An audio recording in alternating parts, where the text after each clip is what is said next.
welcome back to the channel. Today I'm making a video about the sequential turbo system on the RX-7.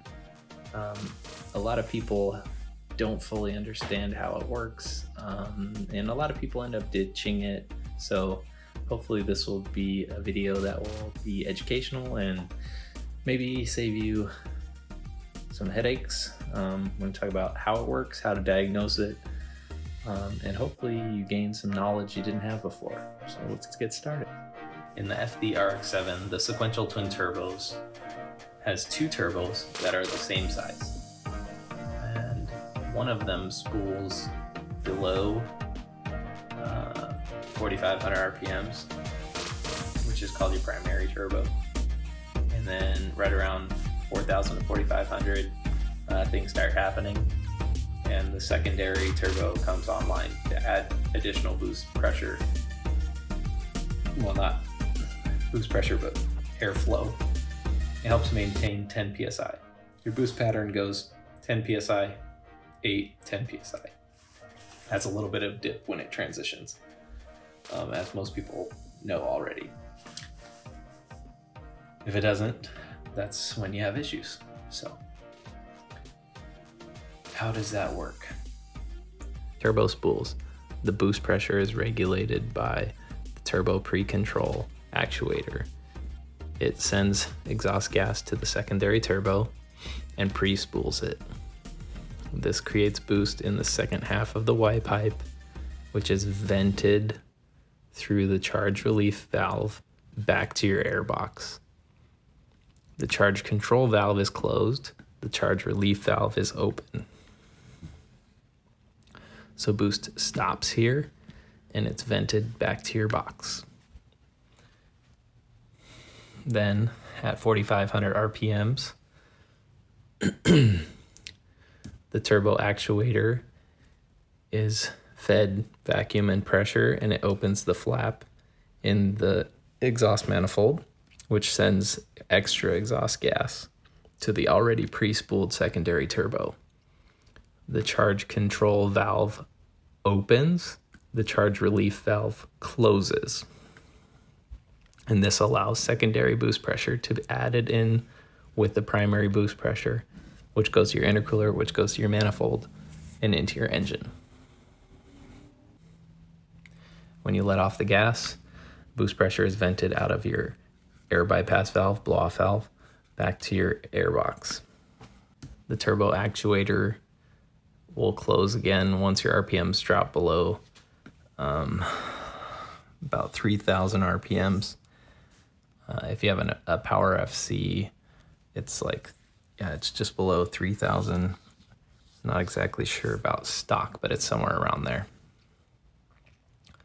And that allows you, so once you pass 4,500, you're in secondary boost mode until your RPMs drop back down, turbo actuator closes, you go back into primary boost mode, and you start all over again. If your RPMs don't drop, you stay in secondary mode where both turbos are working at the same time. So let's talk about those four solenoids and how they work. First of all, 3 of the solenoids look just like this. You notice they have 3 ports. You have an input port that either receives vacuum or pressure. You have an output port which controls your device. Generally, it's an actuator. And then this is what we would call a vent port. So it's basically what shuts off the solenoid. So once your solenoid switches on, it connects the A port to the B port. When your solenoid switches off, the B port vents to the C port, which lets your actuator return to rest. If it doesn't, then it gets stuck, and then that's when you have transition issues, boost issues, stuff like that. The solenoids used to control the turbo system are pretty simple. You have a charge control solenoid, a charge relief solenoid, and then you have 2 solenoids that control 1 turbo actuator. And if you'll notice, these look different. This one is for the turbo control actuator, and it's operated by vacuum. And it's not actually on the rat's nest rail. It's mounted on the ACV, which is bolted to the top of the lower intake manifold. It sits right next to the rat's nest, and the vacuum lines do connect to the metal ports. This is not a complete one, but it looks something like this inside your car.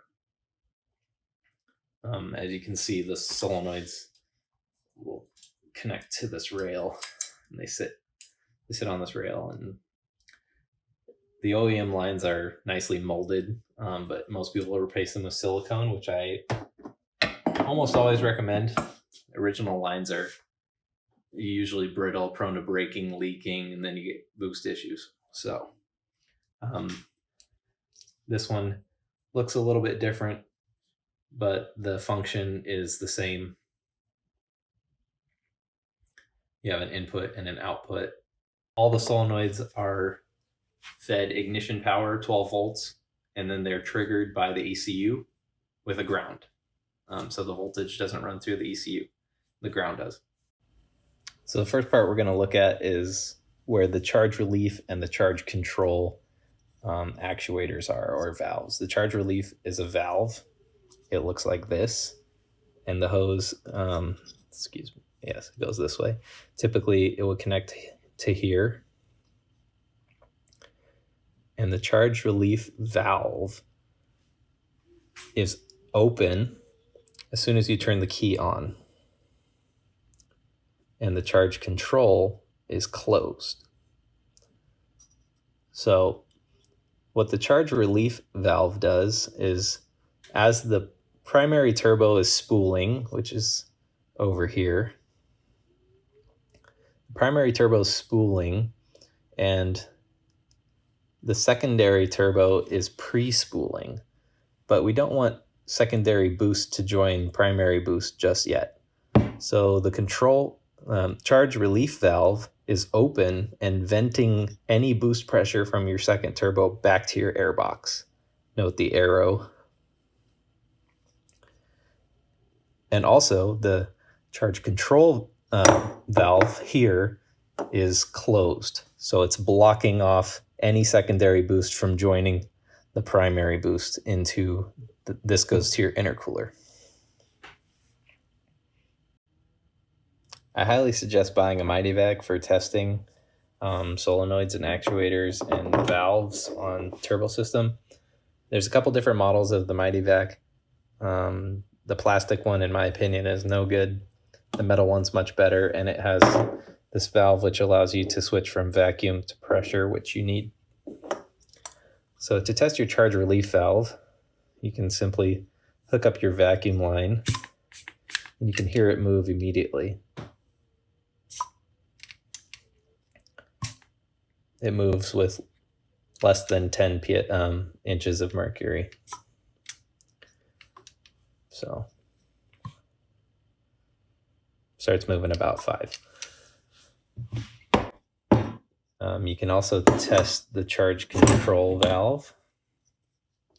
You can do this all in the car. I just have extras, so it's easier to show you guys. Here, watch this. Moves nice and quickly, releases nice and quickly. If this gets stuck or it's sticky, that causes problems.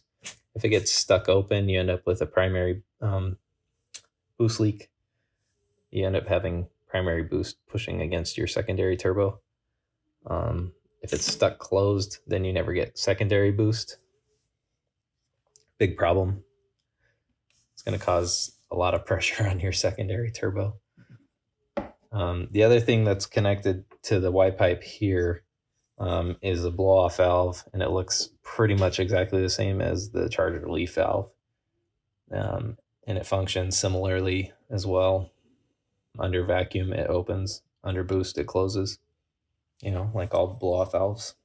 On the front of your turbos, you'll see these two actuators. One is for the wastegate, and one is for the pre-spool valve, or the pre-spool gate, if you will. During primary boost, the pre-spool actuator controls boost level by sending gas to the secondary turbo to pre-spool it. This is something I just learned, actually. So the pre-spool actuator acts as a wastegate for the primary boost to pre-spool the second turbo. And then once the secondary turbo comes on, the wastegate comes in to help out regulating boost pressure, which is pretty cool. I always thought the wastegate regulated the boost pressure by itself, but it doesn't. It works in conjunction with the pre-spool actuator. And there's two more solenoids, but it's actually one unit, and you've probably seen it because it's mounted at the front of your intake manifold. We'll take a look at it on my car. The pre-spool and wastegate solenoids sit here at the front of the manifold. And these solenoids are a little bit different in the fact that they are pulse width modulated by the ECU, meaning they rapidly turn on and off to control the actuators. So they can gradually move them in and out. It's not an on and off thing. It has what's called duty cycle. So you can see in the diagram, they're listed here as J and I. So the left side is your turbo pre-control, and the right side is your wastegate control.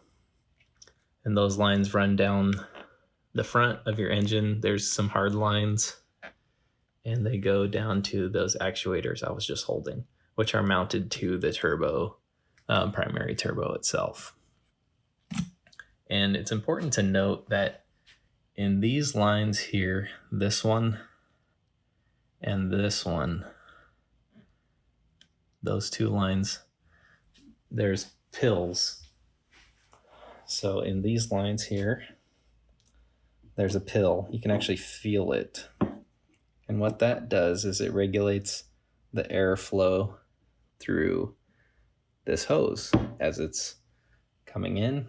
So you have your vacuum coming in, and then it's controlled leaving this actuator. Increasing or decreasing the size of the pill changes boost level or response of these actuators. And if you don't have them, you won't have boost or you'll have low boost. So it's important that when you switch the line, if you're switching these lines, you take these pills out and put them in the proper hose when you put new ones on. I think there was a later version of turbos where the pills were built in to the actuator. But as far as I know, that wasn't on US spec cars. But I realize I'm reaching worldwide audience, so some of you guys with later model cars, you might not have pills in these lines. I don't know for sure. You have to check. So we talked about the charge control and charge relief valves. And that's two of the solenoids in the rat's nest. The other two control this actuator here. And this one is mounted to the exhaust manifold itself. This rod connects to a flap in your exhaust manifold that allows exhaust gas to flow to your secondary turbo. So this pulls in, it opens the flapper inside the exhaust manifold, and it allows your secondary turbo to reach full boost potential. And the reason there's two solenoids is because this is a big actuator. And so you have vacuum on one side pulling on the diaphragm and pressure from your pressure chamber pushing on the diaphragm. So they're working together to move this diaphragm in and out. And that's what allows you to have a transition at 4,500 RPMs. So those solenoids are triggered at the same time, boom, diaphragm's pulled in, rod pulls in, the flapper in your exhaust manifold opens, and then you have secondary boost. This is probably what most people have issues with. No secondary boost. I see it a lot. No secondary boost. So that you got to check all the lines running to these, and then you have to make sure your solenoids are working. Using the Mighty Vac, you can apply vacuum here, and you can put actually a 9-volt battery with some jumper leads to each pin will trigger these solenoids, and you can listen to them click and hear the air escaping. Same thing with these. You can do it straight to your battery too. Just click them on and off. So you want to put your source. So for this one, this would be your pressure. I call it the turbo control pressure. It's activated by pressure. So you have boost pressure from your pressure tank, which is at the front of your engine. This guy right here, that's your pressure tank. It has a check valve on a line to your manifold so that it only gets boost pressure and not vacuum. And alternatively, there is a vacuum chamber as well, but it's not as visible. It's mounted just to the right and below the alternator on the front of your engine. This is your vacuum chamber. You see the line comes in here to the front of your rat's nest, and that feeds quite a bit of your solenoids. The main one being the turbo control vacuum, and you can test your turbo control actuator by applying boost or pressure to one side. Keep it under 11 psi, and then you can apply vacuum to this other side. And if you have the Mighty Vac and you're pumping pressure into this, I've seen it where it leaks out so fast it won't move. If you can get it to move, let it hold there and watch your gauge. Watch your gauge on your Mighty Vac and see if it leaks down. The diaphragms can leak, and then this slowly goes back out when it's not supposed to. So common turbo issues are boost leaks, and there's a few things to check for boost leaks. Mainly couplers and hoses are going to be your biggest boost leaks. So we'll check out on my car where some of those are. One of the big boost leak issues that I see is the hoses that connect the charge relief valve and the blow-off valve to the Y pipe. They get really baked by the turbos and they get brittle, and they'll either break off or the clamps will dig into them and eventually cause a massive boost leak. You have couplers on your Y pipe. This is a JDM Y pipe. This is a USDM Y pipe. The USDM one has a coupler at the crossover tube to the intercooler, which can break. The stock couplers are 30 years old at this point. Most of them have been replaced. And then you have couplers at each connection at the intercooler and to your elbow. So check your clamps, check your couplers. There's a throttle body O-ring at the elbow. I don't see that fail too often, but it's worth checking to make sure it's there. There's also an intake manifold gasket between the upper intake and lower intake manifold. It's metal. Don't see them fail too often, but if it got damaged or something when you had the manifold off, you might develop a small leak from that. Vacuum hoses can cause vacuum leaks, obviously, but you can also have pressure leaks. Make sure that you have all your nuts and bolts tight on the manifold and the elbow. The brake booster hose also that connects to the upper intake manifold can be a big boost leak if the clamp comes off or the hose breaks or whatever. Everything on the side where the turbo's mounted gets really hot and brittle, so it's worth checking those out. Another major boost leak point can be the accelerated warm-up port on the stock throttle body elbow. It's a large hose, and if it comes off or if it breaks, you'll release all of your boost pressure. It's big enough to cause a lot of boost loss. Another cause of boost leak could be that your charge relief valve is stuck open. So it's constantly venting all your boost, secondary boost, pre-spool boost, everything's going back to the air box. So we check it, make sure it operates on and off. Also, if the charge control is stuck open, that's going to cause you some boost issues. And that one's easy to check, actually. You don't have to use a Mighty Vac. All you need to do is start the engine so that the vacuum chamber can fill up with vacuum. And then you can set up your phone, or you can have a friend watch the valve on the Y pipe.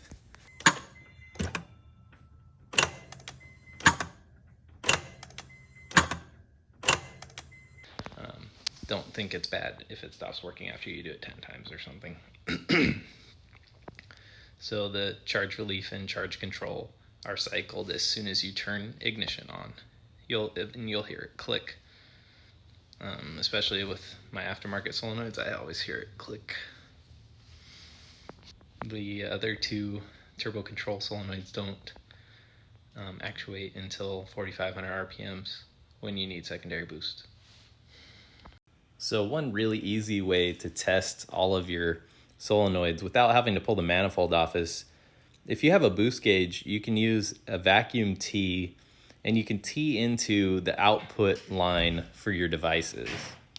So on the top side of the engine, you can tee into your charge relief valve with the line that comes in the back here, and your charge control valve is the line is also down here. And if you tee into those, you could see on your boost gauge when they're getting vacuum. You could see if it's getting stuck. So if it cycles on when you turn the key on, and then you turn the key off and the vacuum doesn't vent out, then you know that that solenoid is stuck. And also, if you're having transition issues, you can tee into the lines for the turbo control actuator. You have to go at it from the bottom, but you just jack up the car, tee into the line, go for a test drive. And if you're not seeing vacuum on one line at 4,500 RPMs or boost pressure on the other line at 4,500 RPMs, then you know one of those solenoids isn't working. It's a really easy test. It saves you from having to pull the manifold off, which is kind of a headache for most people. And then it's kind of a quick way to diagnose if your solenoids are actually clicking on and off. If you're not seeing the desired vacuum or pressure on the line, then you either know your solenoid's not working, or there's a line somewhere in that system that's broken and letting out that vacuum or pressure. So on the turbo control actuator, you would tee into this line, or tee into this line. If you see pressure on this one, then you know that solenoid's working. If you see vacuum on this one, you know it's working. Once you drop your RPMs past 3,000, both of them should disappear. You shouldn't see boost and you shouldn't see vacuum here. If you do, then you know your solenoid is sticking. If your vacuum tee test is successful and you're seeing vacuum or pressure in the designated line, but you're still having a problem, then it's time to start looking at the actuators and valves to make sure that they are actually moving in and out, which I showed you how to test earlier with the Mighty Vac on the bench, but you can do that in the car also. One of the questions that got asked is, what are the advantage of a sequential twin turbo system versus single turbo system? Well, the answer in 93 was different than it is now. You have the capability of having quick spooling small turbo, so you get low end torque, which rotary needs, and then you have the secondary turbo, which gives you the top end that you need, because rotaries obviously have good RPM range. But they need low end torque, and then you need a lot of flow for the top end. So using the sequential twin turbo system gave Mazda that chance.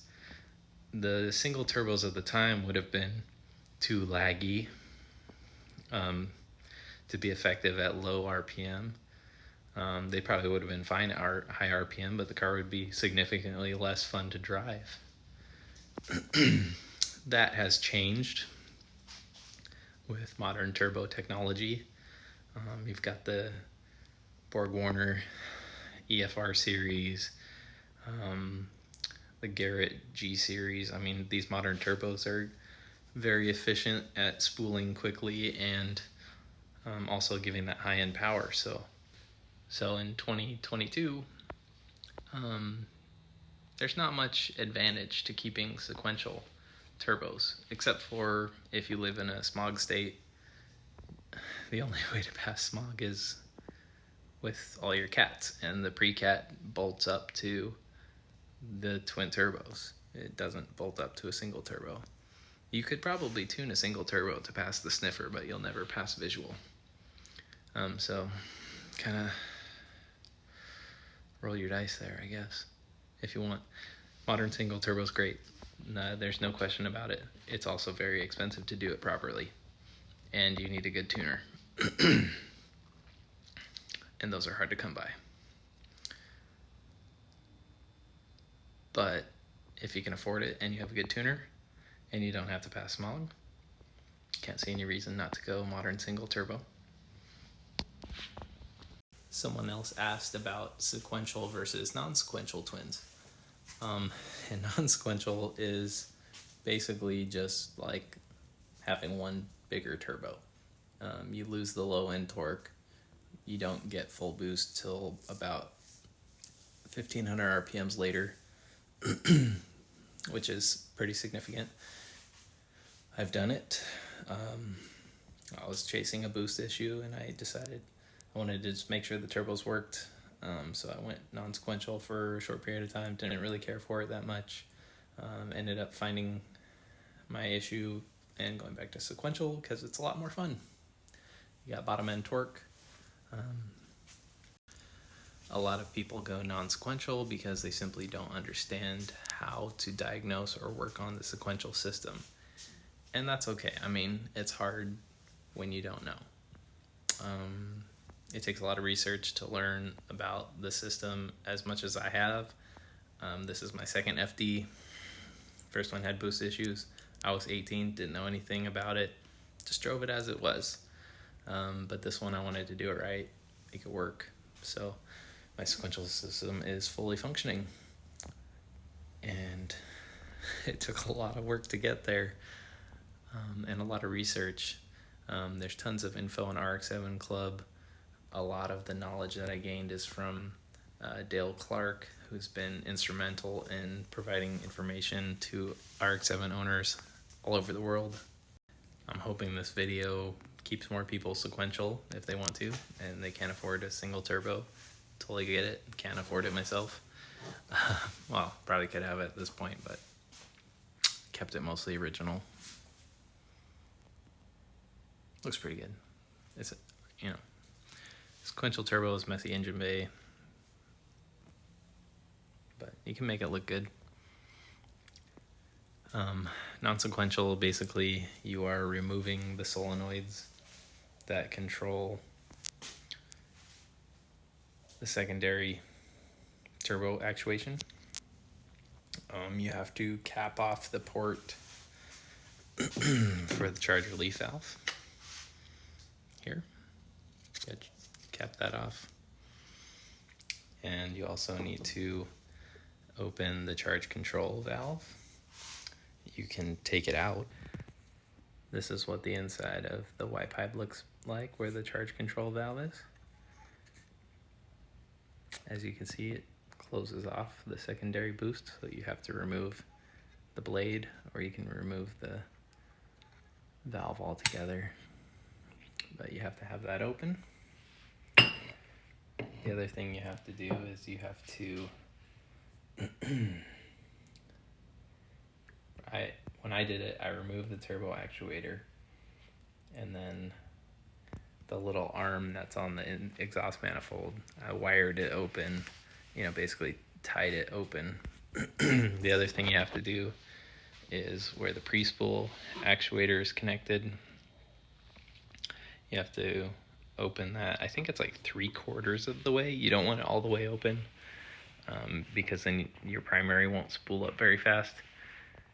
You're basically trying to equalize the amount of exhaust gas that's going to both turbos so they spool as fast as possible.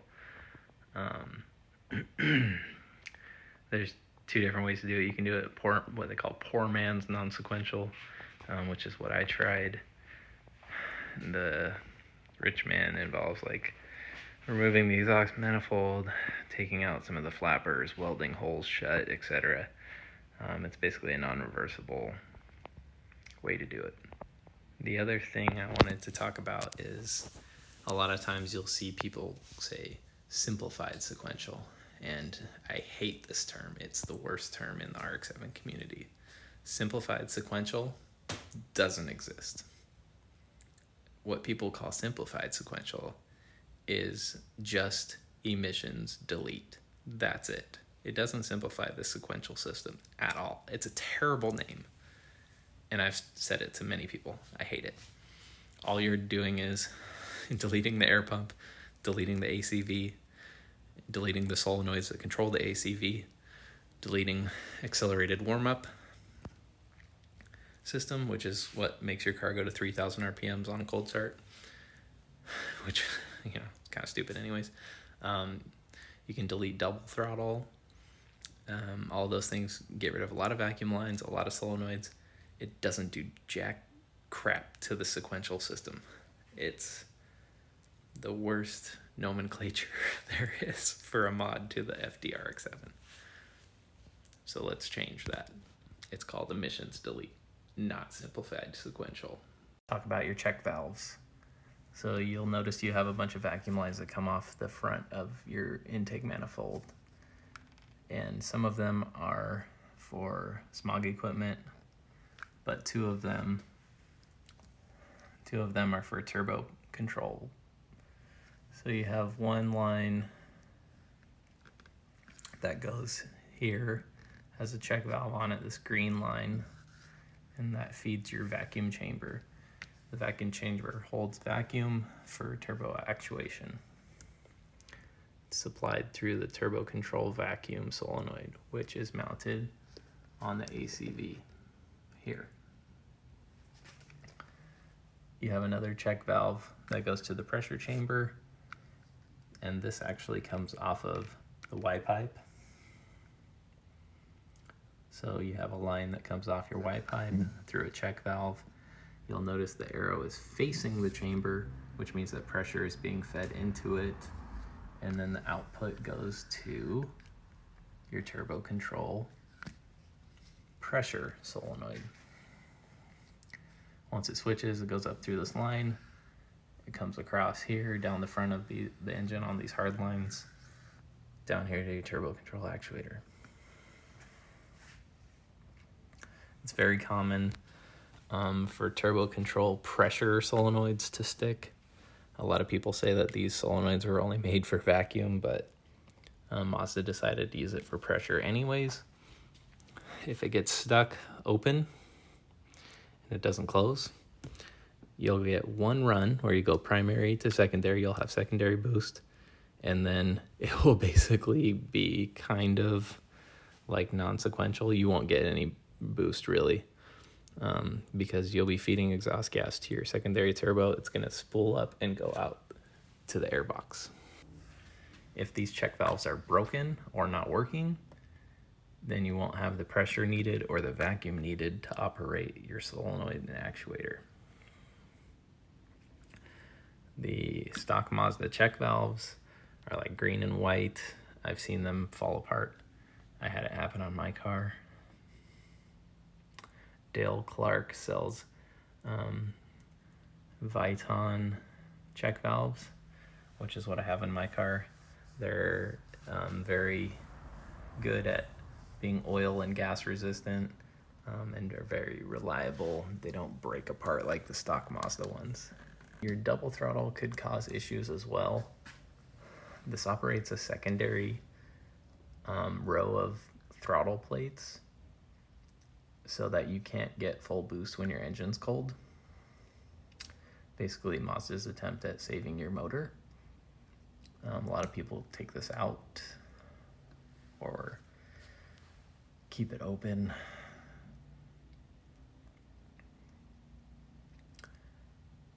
But yeah, this will limit your performance when your engine's cold. These are some of the check valves here. You can see these Viton check valves are nice and white. They're directional. So obviously if they're facing the engine, it pulls vacuum. If they're facing away, it allows pressure through. It's pretty simple. An important thing to note about the pre-spool and the wastegate actuator is that they aren't operated by vacuum necessarily. It's more like suction. Vacuum happens on the other side of your throttle plates. Your pre-spool and wastegate actuators are fed the only place where there's always suction, which is right before the primary turbo. This goes up on the hard lines to this pipe here. So this provides suction. And these are your oil injectors. This purple line goes to your oil injectors. And it also goes, this is a little metal pipe, and both of these solenoids get their suction from that, and then they go down to the actuators where these are pulse width modulated, so they're gradually moving in and out to specific set levels. They're not on and off like the other solenoids do. Talk about vacuum lines real quick, or vacuum hose really. The stock ones are rubber, they're molded, they're pretty nice because they go exactly where they need to go. These silicone vacuum lines, obviously they just come in rolls, so they're not molded, but they are very flexible if you get good stuff. You can see these are thick-walled vacuum lines. They don't compress easily, even when they're warm. You basically have to completely fold them in half to get them not to allow vacuum or boost through. That is kinked, but they're very tough to fold over and pinch. They won't collapse under vacuum. They won't expand under pressure. You can get this good stuff at a variety of places. I always got mine on Amazon because it's easy. The company I got mine from is called NXS Motorsports.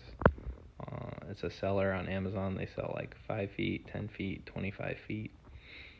You need 3.5 millimeter, 4 millimeter, 6 millimeter, and 8 millimeter.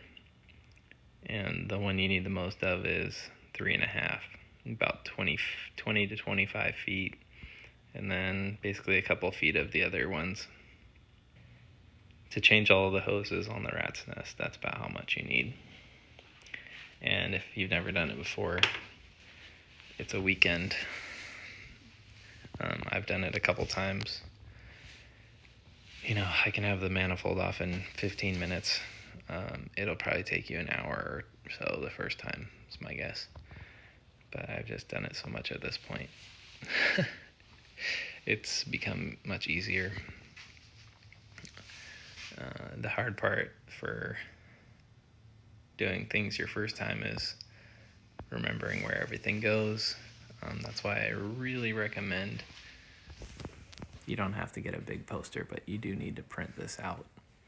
There's a really good color-coded one, and I will upload it to my website and link it in the description of the video so you guys can have that. Thanks for watching. I hope you learned something new about your car, and maybe you can solve a long time issue that you had. If you have any questions, please drop a comment below, like and subscribe to my channel, and check out my website for more information, rx7bruh.com. Thanks. Have a good one.